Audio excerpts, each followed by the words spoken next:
Telangana బడ్జెట్పై BJP మాజీ MLA Etela Rajender స్పందించారు. రాష్ట్ర ప్రభుత్వం ప్రవేశపెట్టిన బడ్జెట్ 2,90,000 కోట్లు కాగా ఖర్చు చేయబోయేది మాత్రం 2,24,000 కోట్లని ప్రభుత్వం చెప్పిందన్నారు. ప్రభుత్వ బడ్జెట్కు ఖర్చు మధ్య దాదాపు 60,000 కోట్లు ఉందన్నారు.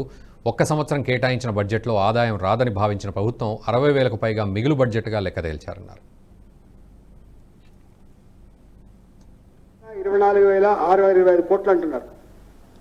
అంటే 2,90,000 రూపాయలు బడ్జెట్ పెడితే 2,90,000 కోట్ల రూపాయలు బడ్జెట్ పెడితే ఖర్చు చేయబోతున్నది కేవలం 2,24,000 రూపాయలు చెప్తే డిఫరెన్స్ అంటే 66,000 కోట్లు. అంటే ఒక సంవత్సరం ప్రతిపాదించిన బడ్జెట్లో 66,000 కోట్ల రూపాయలు ఆదాయం రాదని ఖర్చు పెట్టలేమని చెప్పి దీన్ని చూపించిందంటే మొత్తం ఫిక్స్డ్ ఎక్స్పెండిచర్ పోను, వడ్డీలు ఫిక్స్డ్ ఎక్స్పెండిచర్,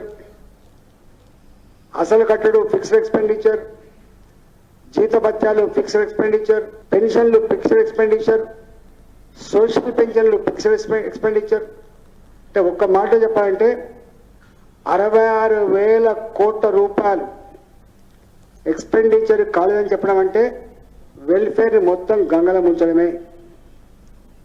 కేవలం వెల్ఫేర్ యాక్ట్ పేదలకు కేటాయించినటువంటి కేటాయింపులలో అంకెలు తప్ప రియల్ ఎక్స్పెండిచర్ ఉండదని చెప్పి చెప్పడమే.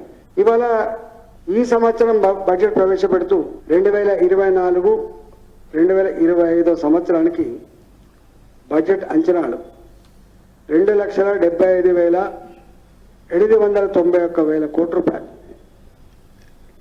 అంటే ఆల్మోస్ట్ పోయినసారి 2,24,000 కోట్లు నిజంగా ఖర్చు పెట్టే సత్తా ఉంటే ఆదాయం వస్తే ఈ సంవత్సరం ఖర్చు పెట్టే డబ్బు 2,35,000 2,30,000 కోట్ల కంటే ఒక రూపాయి కూడా ఎక్కువ ఖర్చు పెట్టే ఆస్కారం లేదు.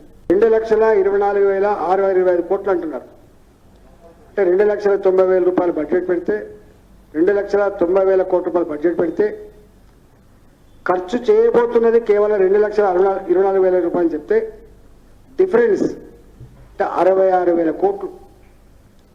అంటే ఒక సంవత్సరం ప్రతిపాదించిన బడ్జెట్లో 66,000 కోట్ల రూపాయలు ఆదాయం రాదని ఖర్చు పెట్టలేమని చెప్పి దీన్ని చూపించిందంటే మొత్తం ఫిక్స్డ్ ఎక్స్పెండిచర్ పోను, వడ్డీలు ఫిక్స్డ్ ఎక్స్పెండిచర్, అసలు కట్టడు ఫిక్స్డ్ ఎక్స్పెండిచర్, జీతభత్యాలు ఫిక్స్డ్ ఎక్స్పెండిచర్, పెన్షన్లు ఫిక్స్డ్ ఎక్స్పెండిచర్, సోషల్ పెన్షన్లు ఫిక్స్డ్ ఎక్స్పెండిచర్. అంటే ఒక్క మాట చెప్పాలంటే 66,000 కోట్ల రూపాయలు ఎక్స్పెండిచర్ కాలేదని చెప్పడం అంటే వెల్ఫేర్ మొత్తం గంగల ముంచడమే.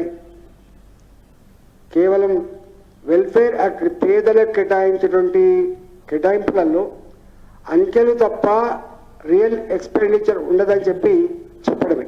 ఇవాళ ఈ సంవత్సరం బడ్జెట్ ప్రవేశపెడుతూ ఈ వీడియో మీకు నచ్చినట్టయితే లైక్ చేయండి, 10 మందికి షేర్ చేయండి. అలాగే కామెంట్ల రూపంలో మీ అభిప్రాయాలను మాతో పంచుకోండి. Nationalist hub group of channels ను సబ్స్క్రైబ్ చేసుకుని తెలుగునాట జాతీయవాద జర్నలిజాన్ని ప్రోత్సహించండి. ఈ వీడియో కింద ఉన్న బెల్ ఐకాన్ పై క్లిక్ చేయడం మర్చిపోవద్దు.